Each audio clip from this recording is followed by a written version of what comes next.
साथियों नमस्कार। मैं वीके कुशवाहा एडवोकेट। आप देख रहे हैं सम्राट लीगल एसोसिएट्स। कल हम लोगों ने पिछले वीडियो में क्वेश्चन नंबर 1 से लेकर 20 तक हल किया था। आज 21 क्वेश्चन नंबर 21 से हम लोग आगे बढ़ेंगे। इस समय जो एमसीक्यूज चल रहे हैं वो चैप्टर 5 से हैं। चैप्टर 5 यानी कि धारा 63 से लेकर धारा 99 तक। कई बार प्रतियोगी परीक्षाओं में रेंज से लेकर भी क्वेश्चन पूछ लिया जाता है कि चैप्टर 5 कहां से कहां तक है, तो हमको रेंज भी याद करना बहुत जरूरी है, क्योंकि अगर हमको रेंज याद होती है कि क्वेश्चन कहां से है, किस चैप्टर से है, तो उसको हल करने में हमको आसानी होती है। आइए शुरुआत करते हैं। क्वेश्चन नंबर है 21। कोई व्यक्ति 16 वर्ष से कम आयु की महिला के साथ बलात्कार का अपराध कारित करता है, वह किस अवधि के कारावास से दंडित किया जाएगा? कोई व्यक्ति 16 वर्ष से कम आयु की महिला के साथ बलात्कार करता है, वह किस अवधि के कारावास से दंडित किया जाएगा? तो साथियों इसका ऑप्शन है बी, आजीवन कारावास और जुर्माना। अगला क्वेश्चन नंबर है 22। क्वेश्चन नंबर 22 जो है 22 कहता है कि एक व्यक्ति के द्वारा 12 वर्ष से कम उम्र की महिला के साथ बलात्कार किया गया है, वह कितनी अवधि तक के कारावास से दंडित किया जाएगा? 12 वर्ष से कम उम्र की महिला के साथ बलात्कार किया गया है, तो ये धारा 65 के अंतर्गत आता है। इसके अंतर्गत आता है, ये जो है अपराध धारा 65 के अंतर्गत है। 65 की जो है धारा 2 इसके अंतर्गत आता है। इसमें है कि अगर किसी व्यक्ति के द्वारा 12 वर्ष से कम उम्र की महिला यानी बच्ची के साथ बलात्कार किया गया है, वह कितनी अवधि तक के कारावास से दंडित किया जाएगा? इसका पहला ऑप्शन है आजीवन कारावास, जो 20 वर्ष के बराबर होगा, और जुर्माना। दूसरा ऑप्शन है मृत्युदंड। तीसरा ऑप्शन है उपयुक्त ए या बी। चौथा ऑप्शन है इनमें से कोई नहीं। तो इसमें न्यूनतम कारा जो है कारावास, आजीवन कारावास दिया गया है इसकी सजा, जो 20 वर्ष से कम नहीं होगा और जुर्माने से भी दंड नहीं होगा, या मृत्युदंड से। मतलब दोनों सजाएं इसमें दी जा सकती हैं। जो इससे संबंधित अपराधी है जिसके द्वारा धारा 65 सबसेक्शन 2 का अपराध किया गया है, वो या तो आजीवन कारावास से जो 20 वर्ष से कम का नहीं होगा और जुर्माना, और या तो मृत्युदंड से। तो इसमें ऑप्शन नंबर सही है सी, क्योंकि इसमें उपयुक्त ए या बी दोनों में से कोई एक सजा दी जा सकती है। अगला क्वेश्चन है 23। न्यायालय के द्वारा पति पत्नी के मध्य न्यायिक पृथक्करण हेतु डिक्री पारित कर दी गई है। इस बीच पत्नी की सम्मति के बिना पति के द्वारा पत्नी के साथ मैथुन करता है। पत्नी की सम्मति के बिना पति के द्वारा पत्नी के साथ मैथुन किया जाता है करता है, उक्त अपराध के संबंध में न्यायालय द्वारा संज्ञान लिया जा सकता है। इसमें न्यायालय द्वारा संज्ञान लिया जा सकता है। इनका कहना है कि इसमें न्यायालय संज्ञान ले सकता है। कब? प्रथम सूचना रिपोर्ट के आधार पर, यानी कि पत्नी के द्वारा संबंधित थाने में एफआईआर लिखाई जाएगी उसके आधार पर, या पीड़िता के परिवार पर, या केवल पीड़िता के परिवार पर। चौथा ऑप्शन है उपयुक्त ए और बी दोनों, यानी कि दोनों पर लिया जा सकता है। क्योंकि ये विवाह से संबंधित अपराधों के विषय में है। इसमें कोई भी न्यायालय तभी संज्ञान ले सकता है जब वह उस अपराध के संबंध में न्यायालय में पीड़िता के द्वारा परिवाद दाखिल किया गया हो, अन्यथा न्यायालय के द्वारा संज्ञान नहीं लिया जा सकता है।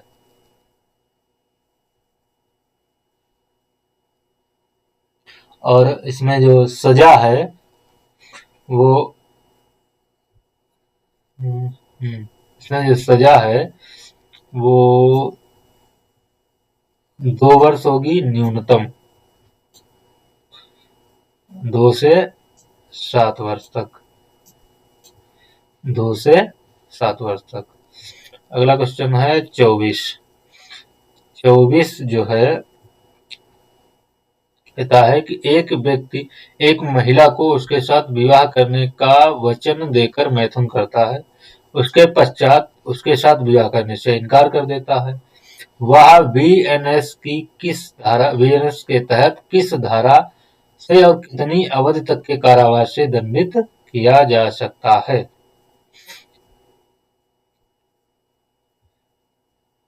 मतलब यह है एक व्यक्ति एक महिला को उसके साथ विवाह का वचन देकर, यानी कि एक व्यक्ति के द्वारा एक महिला को उसके साथ शादी करने का वचन दिया जाता है, उसके बाद उसके साथ संभोग संबंध स्थापित करता है और उसके बाद से विवाह करने से मुकर जाता है। तो अभियान के तहत किस धारा से दंडित किया जाएगा? तो इसका दोस्तों क्वेश्चन नंबर 24 का जो है वो आंसर है नंबर 1, यानी कि बीएनएस की धारा 67 के तहत 7 वर्ष तक के कारावास और जुर्माने से दंडित किया जा सकेगा। फिर उसके बाद है अगला क्वेश्चन 25।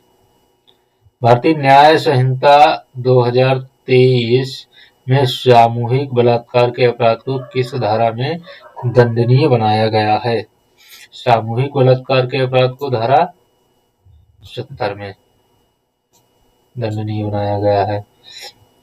70 से पहले था 376 डी आईपीसी में जो है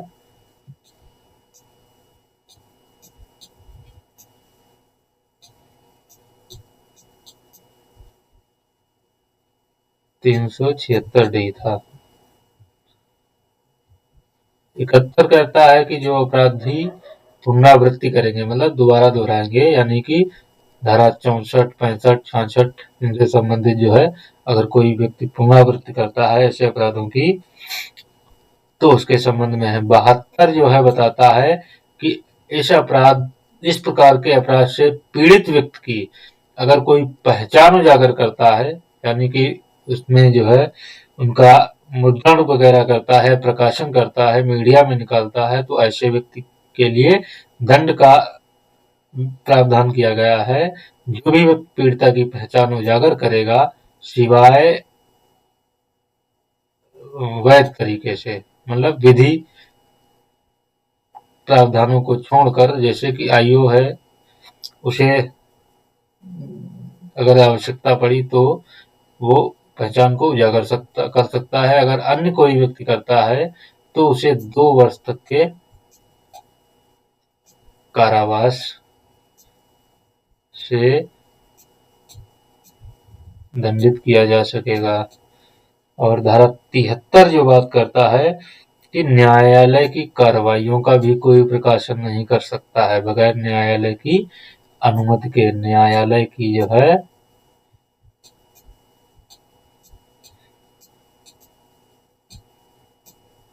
न्यायालय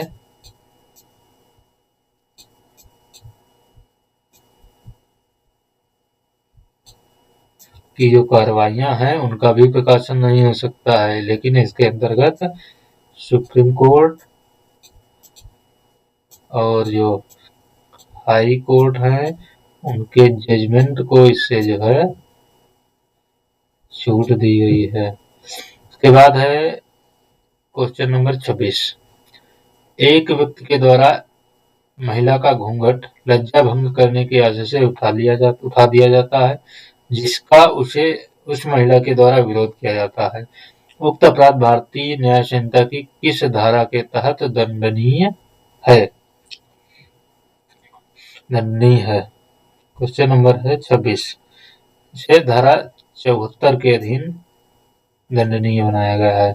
इसके धारा 74 के अधीन इसे दंडनीय बनाया गया है। इसमें न्यूनतम 1 वर्ष और अधिकतम 5 वर्ष तक की सजा, कारावास और जुर्माना से दंडित किया जा सकेगा। इसके बाद है क्वेश्चन नंबर 27। एक पुरुष के द्वारा एक महिला से लैंगिक संबंध बनाए जाने हेतु अनुरोध किया जाता है, महिला इनकार कर देती है। पुरुष बीएनएस भारतीय न्याय संहिता की धारा 75 के अंतर्गत किस अवधि तक के कारावास से दंडनीय हो सकता है? ये जो है क्वेश्चन नंबर 27 जो क्वेश्चन नंबर है वो धारा 75 से संबंधित है। किससे संबंधित है? धारा 75 से। इसमें जो है बताया गया है, कोई पुरुष महिला से अनुरोध करता है कि उसके साथ लैंगिक संबंध बनाए जाने हैं तो उसे 3 वर्ष तक के कारावास और जुर्माने से दंडित किया जा सकता है। अगला क्वेश्चन नंबर है 28। एक महिला की उसके ससुराल में 7 वर्ष के भीतर असामान्य परिस्थितियों का मतलब है मृत, नेचुरल डेथ से अलावा अन्य परिस्थितियों में उसकी मृत्यु हो जाती है तथा ससुराल पक्ष के लोगों द्वारा उससे पूर्व दहेज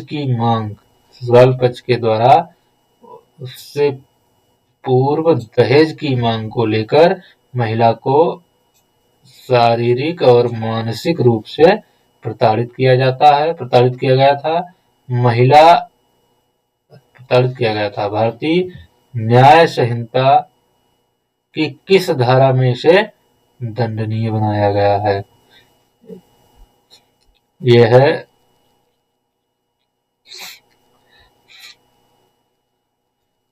इसका सही आंसर है बी, धारा 80। इसमें आजीवन कारावास तक की सजा का प्रावधान किया गया है। आजीवन कारावास तक की सजा का प्रावधान किया गया है।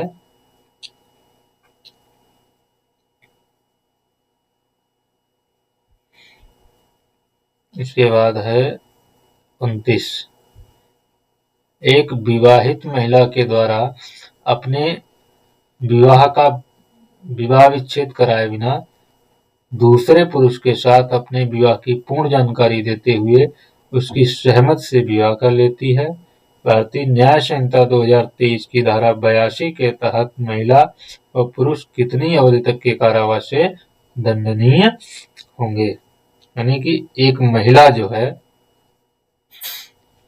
जिसकी शादी हो चुकी है, विवाहित है, उसके बाद उस विवाह विच्छेद कराए बिना वह दूसरे पुरुष के साथ ये बता देती है कि हमारी शादी पहले हो चुकी है उनके साथ और उस समय उसका विवाह विच्छेद नहीं हुआ है, उसके बाद उससे शादी कर लेती है। तो इसमें क्वेश्चन में पूछा गया है कि वो भारतीय न्याय संहिता 2023 की धारा 82 के तहत महिला और पुरुष कितनी अवधि तक के कारावास से दंडनीय होंगे? तो इसका जो है आंसर है ऑप्शन नंबर ए कहता है 7 वर्ष तक के कारावास और जुर्माना, बी कहता है 10 वर्ष तक के कारावास और जुर्माना, सी कहता है 5 वर्ष तक के कारावास और जुर्माना, चौथा कहता है कि इनमें से कोई नहीं। तो इसका आंसर होगा ए, 7 वर्ष तक के कारावास और जुर्माने से। और इसमें एक बहुत जरूरी बात यह है कि इस प्रकार जो विवाह किया गया है वो विवाह पूर्णतया शून्य होगा। क्या होगा? शून्य होगा। लेकिन शून्य विवाह से जो संतानें होती हैं वो वैध होती हैं और माता पिता की प्रॉपर्टी में जो है वैध विवाह से जो उत्पन्न संतानें होती हैं उनके बराबर उनका हिस्सा होता है। और बी ऑप्शन जो है, अगर जो है ये छिपाकर किया जाता, यानी कि दूसरे पहले विवाह को अगर छिपाकर करते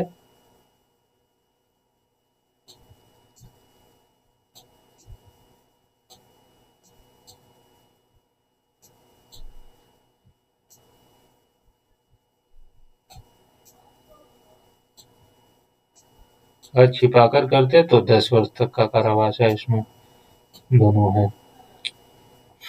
इसके बाद है क्वेश्चन नंबर 30। भारतीय न्याय संहिता 2023 में द्विविवाह विवाह के अपराध को किस न्यायालय द्वारा विचारणीय होने का प्रावधान किया गया है? द्विविवाह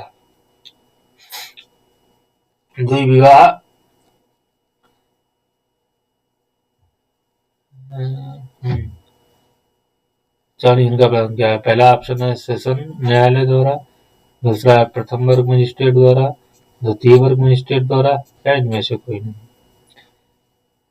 इसका सही आंसर है प्रथम वर्ग मजिस्ट्रेट के द्वारा। Question number 31।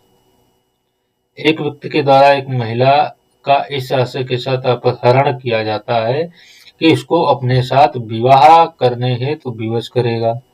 उस व्यक्ति के द्वारा भारतीय न्याय संहिता की किस धारा के तहत अपराध किया गया है? इसमें है आंसर नंबर है ए ऑप्शन है धारा 84, 2 वर्ष तक का कारावास और जुर्माना। बी ऑप्शन कहता है धारा 87, 10 वर्ष तक का कारावास और जुर्माना।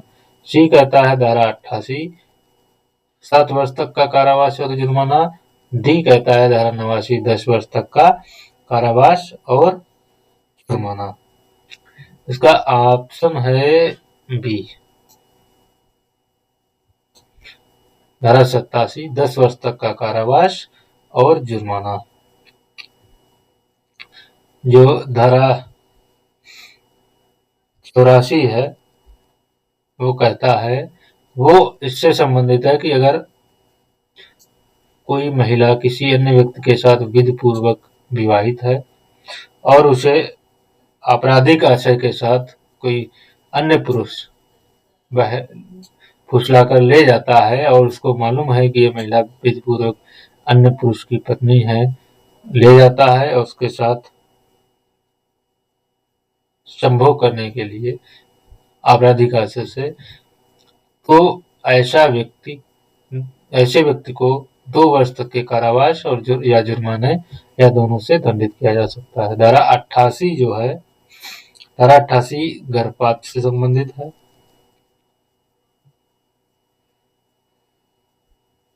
और धारा 89 है कि महिला की सम्मति के बिना अगर गर्भपात कारित कराया जाता है तो उसके अपराध से संबंधित है। अगला क्वेश्चन है क्वेश्चन नंबर 32। भारतीय न्याय संहिता 2023 में आपराधिक मानववध को किस धारा में परिभाषित किया गया है? आपराधिक मानववध को जो है धारा 100 में परिभाषित किया गया है। ये चैप्टर नंबर 6 है, चैप्टर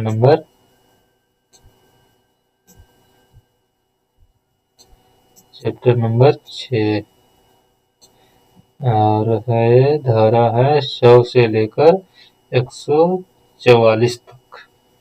चैप्टर नंबर 6 के अंतर्गत आता है ये मानव शरीर के विरुद्ध अपराधों के विषय में। 101 में जो है हत्या की परिभाषा बताई गई है। हत्या कब आपराधिक मानववध? हत्या होगी 102 में जो है बताया गया है कि जब आशय से भिन्न आशय वाले व्यक्ति की मृत्यु, मतलब मारना वो ए को चाहता था लेकिन गलती से बी की मृत्यु हो जाती है। उस धारा से संबंधित 102 है। 103 जो है, 103 और 104,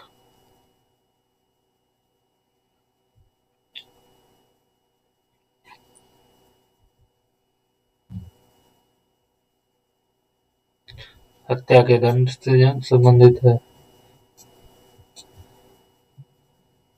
33 का के द्वारा खा को चाबुक मारने का प्रयत्न करता है, इस आशय से नहीं कि खा को उपहति हो। खा पिस्टल निकाल लेता है और का हमला चालू रखता है। का को लगता है कि वह अपने को किसी अन्य प्रकार से बचा नहीं सकता। खा को गोली मारकर का वध कर देता है।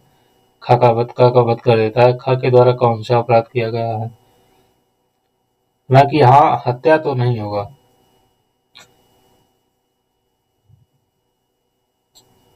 क्योंकि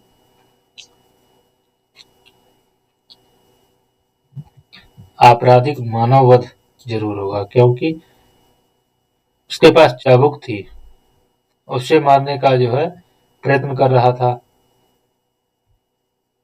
और हमले को चालू रखता है। तो अपवादों में ये मामला इसलिए नहीं आएगा क्योंकि अपवाद ये कहते हैं, अपवाद का ये मतलब है कोई भी मामला अपराधों के अंतर्गत होने के लिए जरूरी है कि उसमें ये साबित किया जाए कि हमला इतना आसन्न था जिससे कि मृत्यु होना संभावित था। अगर उसमें सेल्फ डिफेंस का प्रयोग न किया जाए तो उसमें मृत्यु होना संभव है। इसलिए ये मामला अपराधों के अंतर्गत नहीं आएगा। इसे हत्या न कह के आपराधिक मानववध कहा जाएगा, क्योंकि इसमें उसका इंटेंशन जो है स्वयं को बचाने का हो सकता है। स्वयं को बचाने का हो सकता है। उसका इंटेंशन भले ही ये न हो उसकी हत्या करने का, लेकिन उसके द्वारा आपराधिक मानववध का अपराध कारित किया गया है। अगला क्वेश्चन है धारा 34। 8 लोग मिलकर एक व्यक्ति को जाति, समुदाय और भाषा की वजह से हत्या कर देते हैं। ऐसे समूह का प्रत्येक व्यक्ति किस दंड से दंडनीय होगा? ये जो है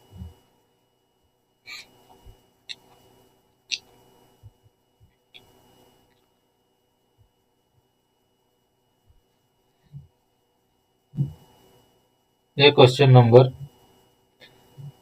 103 सबसेक्शन 2 में दंडनीय अपराध से संबंधित है। इसमें लिखा है कि 5 वर्ष से ज्यादा 5 या 5 से अधिक लोग किसी व्यक्ति को उसकी जाति, समुदाय, धर्म, भाषा, स्थान की वजह से अगर हत्या कर देते हैं तो ऐसे समूह का प्रत्येक व्यक्ति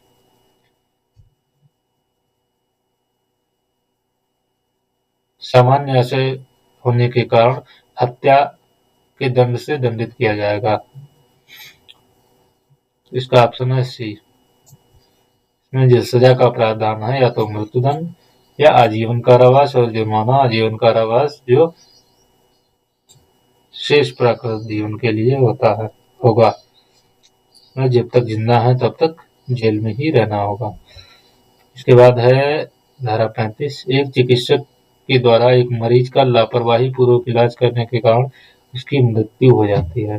चिकित्सक को भारतीय न्याय संहिता की धारा 106 के तहत कितनी अवधि तक के कारावास से दंडित किया जा सकता है? इसमें 2 वर्ष तक का कारावास और जुर्माने।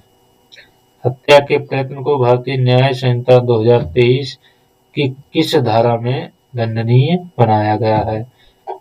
हत्या का प्रयत्न जो है वो है 109 में। हत्या का प्रयत्न जो है वो है 109 में। 108 में है आत्महत्या के लिए दुष्प्रेरण।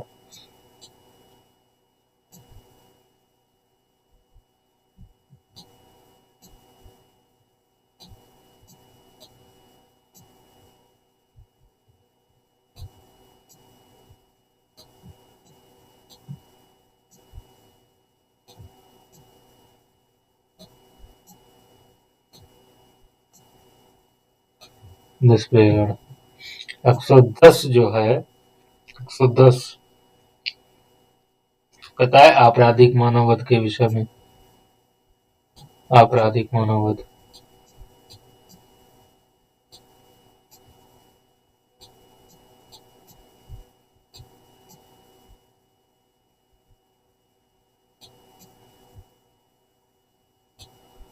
आपराधिक मानववध के विषय में धारा 37। धारा 37 बताती है, क्वेश्चन नंबर है 37, देश की एकता, अखंडता, संप्रभुता और सुरक्षा तथा जनता में आतंक व्याप्त करने के उद्देश्य से विस्फोट करना, संपत्तियों को नुकसान पहुंचाना आदि आतंकी कृत्य माना गया है।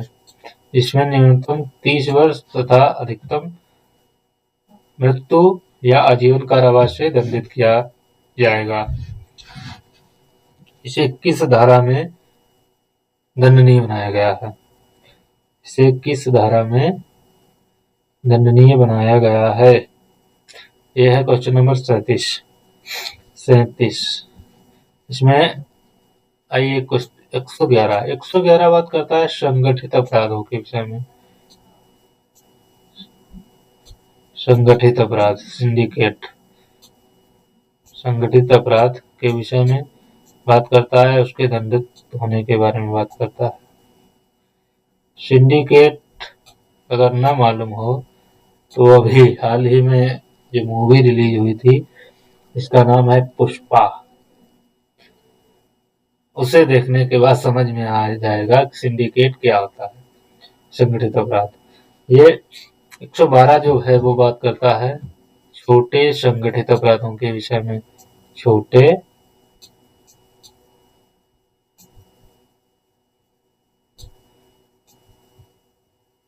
संगठित अपराधों के विषय में।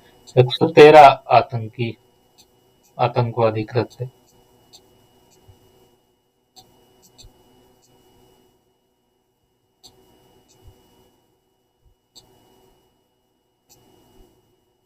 आतंकवादी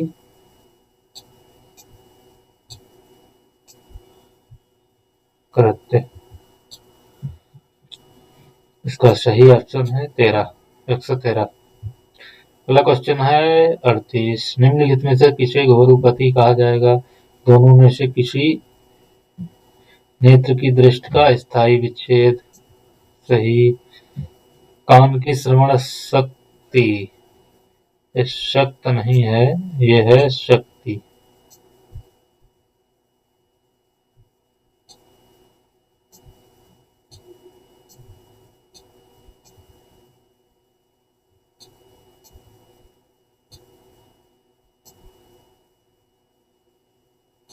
शक्ति, कान की श्रवण शक्ति, ये भी सही है।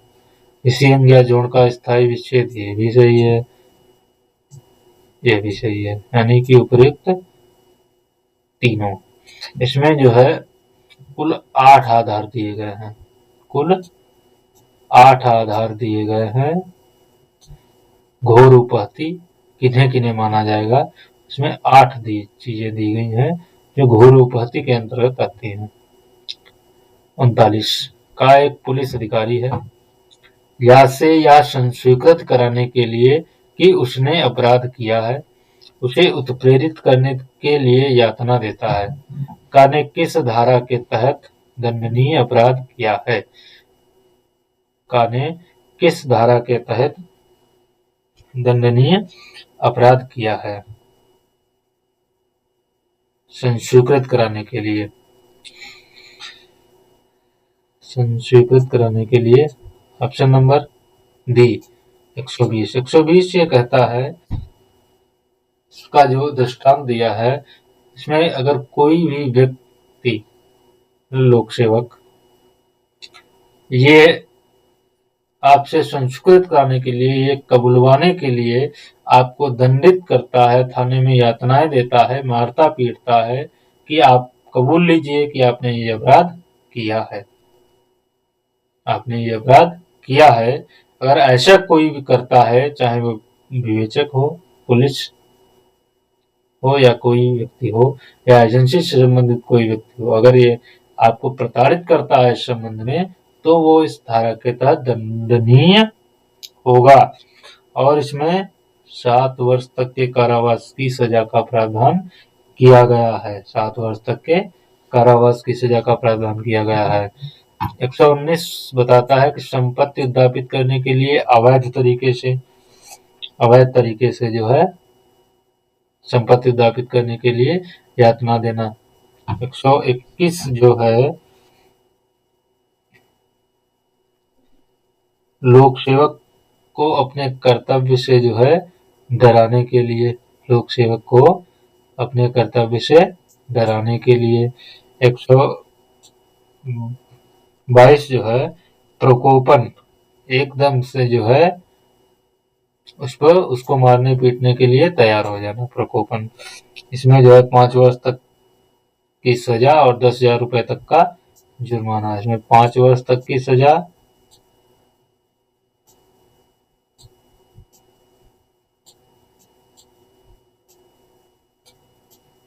और 10,000 तक का जुर्माना है। जुर्माने का प्रावधान किया गया है। इसके बाद क्वेश्चन नंबर है 40।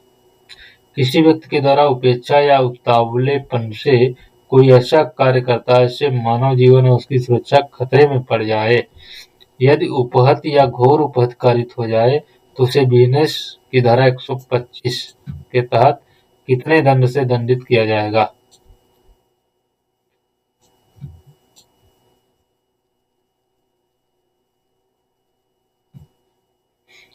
आईपीसी में धारा 337 थी। ये धारा आमतौर पर तब लगाई जाती है जब किसी चालक के द्वारा किसी व्यक्ति का एक्सीडेंट कर दिया जाता है और उस पर मुकदमा दर्ज होता है, तब ये धारा आमतौर पर लगाई जाती है कि उपेक्षा से या उतावलेपन से ये वाहन चला रहा था जिससे उस व्यक्ति की जो है सुरक्षा खतरे में हो गई और उसे उपहति हो गई। उपहति मतलब उसे चोट लग गई। इसमें जो है ए और बी करके दिए गए हैं। इसमें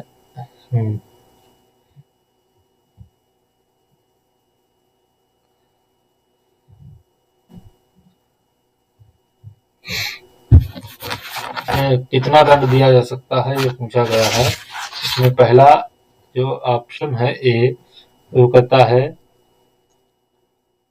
कि 3 माह तक का कारावास और 2500 रुपए जुर्माना। सही है। बी कहता है कि 6 माह तक का कारावास और 5,000 रुपए तक का जुर्माना। सी कहता है 1 वर्ष।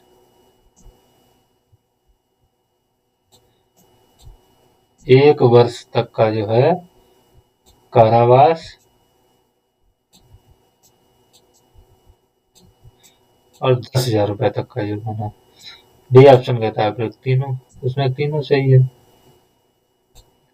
इसमें एबीसी करके दिया गया है। 41 का एक भवन के बाहर जाने के द्वारों पर बंदूकधारी मनुष्यों को बैठा देता है और ये कह देता है कि यदि या भवन के बाहर जाने का प्रयत्न करेगा तो वे या को गोली मार देंगे। का ने कौन सा अपराध किया है? ऑप्शन नंबर ए है जो वो है धारा 126 सदोष अवरोध और धारा 127 में सदोष परिरोध है। ये 2 ऑप्शन है। तो जान लीजिए सदोष अवरोध किसे कहते हैं, परिरोध किसे कहते हैं। अवरोध का मतलब है मान लीजिए कि ये रास्ता है या ये एक नाला है, इसे बीच से बांध बनाकर पानी को रोक दिया गया है, ये अवरोध हो गया। या कोई रास्ता, ये लोक रास्ता है जिस पर सभी लोग आते जाते हैं, ए के द्वारा इसे बंद कर दिया गया, रोक दिया गया, तो ये अवरोध हो गया। और परिरोध का मतलब है ये मकान है, इसमें ये सभी दीवारें लगी हैं, दीवारें बनी हुई हैं और यहाँ पर ये गेट है इसका, इस जो क्वेश्चन ये कहता है कि मकान के बाहर बंदूकधारी, यहाँ लोगों को बैठा दिया बंदूक लेकर कि अगर ये व्यक्ति बाहर निकले तो उन्हें गोली मार देना। ये परिरोध हो गया, मतलब जहाँ चारों ओर से जो घिरे हों वो परिरोध है। अवरोध का मतलब सिर्फ रोकना है, रास्ता रोकना। तो इसमें क्वेश्चन नंबर 41 का ऑप्शन बी सही होगा।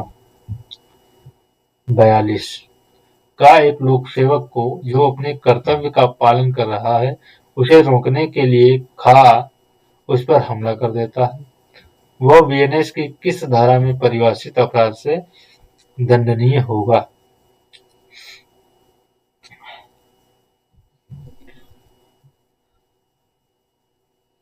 132 धारा 132, इसमें जो है 2 वर्ष तक का कारावास है।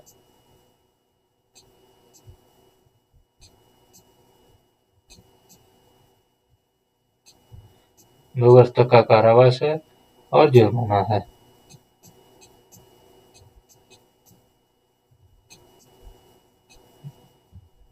इसके बाद जो है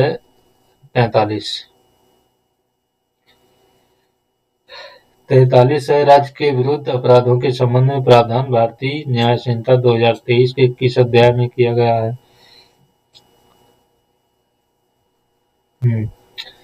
43 6 7 क्वेश्चन नंबर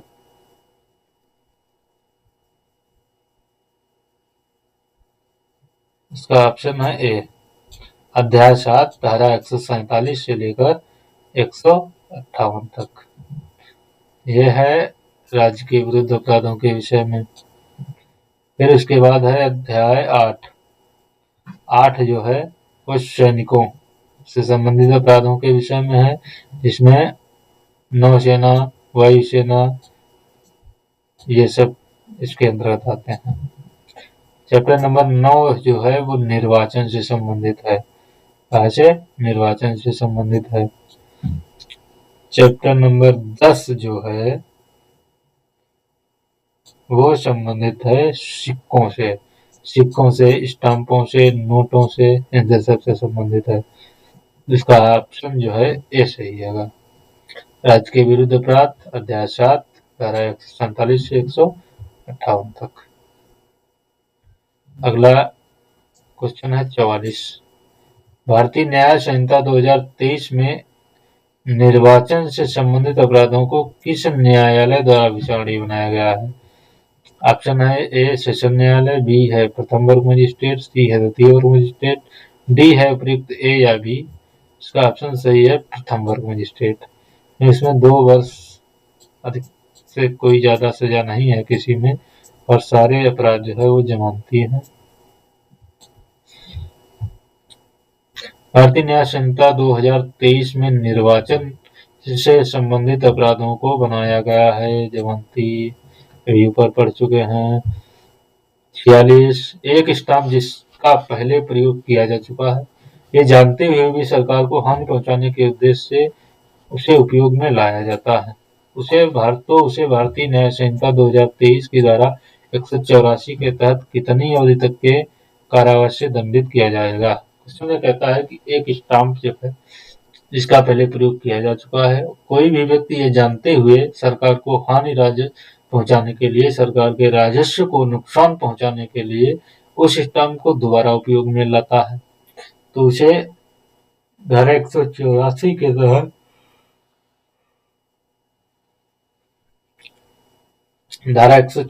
के तहत उसे 2 वर्ष तक के कारावास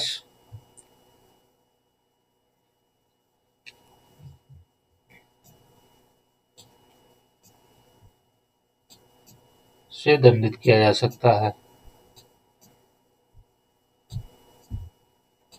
2 वर्ष तक के कारावास से दंडित किया जा सकता है। अगला क्वेश्चन है 47। विधि विरुद्ध जमाव किसे कहा जाता है? विधि विरुद्ध जमाव जो है किसे कहा जाता है? धारा 47। विधि विरुद्ध जमाव 5 या अधिक व्यक्ति दो से अधिक व्यक्ति होने चाहिए षड्यंत्र के लिए। सॉरी, षड्यंत्र में भी दो या दो से अधिक व्यक्ति हैं, और दंगे में भी यह है, दंगे में भी दो या अधिक व्यक्ति होना चाहिए। 48 एक जमात जिसमें 100 से अधिक से ज्यादा लोग सम्मिलित हैं और शांति भंग होने की आशंका है तथा लोक सेवक के द्वारा उस जमात को बिखर जाने का विधिपूर्वक आदेश दिया जा चुका है। अगर फिर भी जानबूझकर कोई व्यक्ति इसमें सम्मिलित होता है तो कितने माह के कारावास से दंडित किया जाएगा।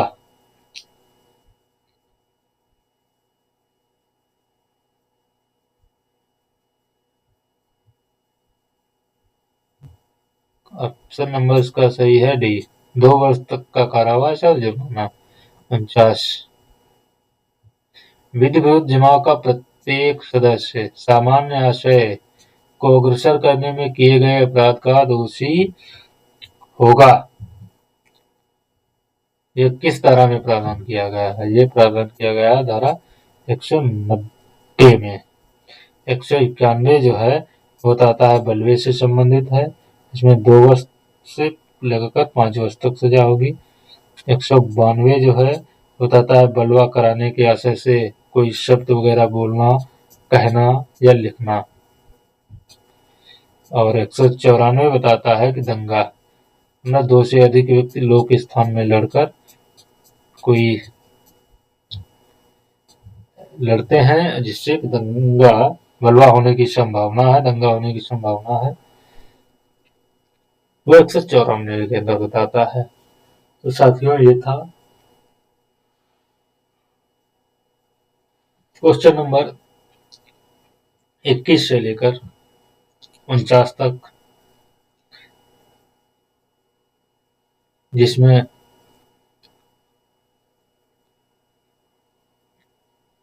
हमने कोशिश की है आपको समझाने की। अगर आपको ये वीडियो अच्छा लगे तो प्लीज हमारे YouTube चैनल को सब्सक्राइब करें, बेल आइकन के बटन को दबाना ना भूलें ताकि ऐसी यूजफुल वीडियो आपके पास पहुंचती रहे,